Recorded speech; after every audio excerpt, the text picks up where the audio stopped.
اللہ کے رسول صلی اللہ تعالی علیہ وسلم نے بیان فرمایا کہ جو شخص 5 لوگوں میں سے کسی ایک کی اہانت و تحقیر کرے گا، ذلیل و رسوا کرے گا، وہ 5 چیزوں میں سے نقصان اٹھائے گا۔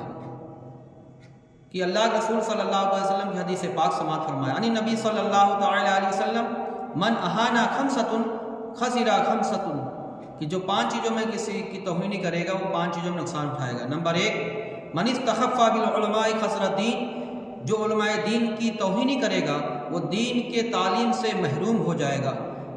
اور ومن استخف بالعلماء خسر الدنیا، جو حاکموں کی اہانت کرے گا وہ اپنے دنیا میں نقصان اٹھائے گا، یعنی راحت و آرام سے گزر بسر اسے میسر نہ ہوگی۔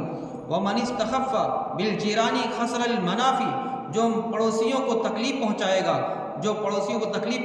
وہ پڑوسیوں کے فائدے سے محروم ہو جائے گا۔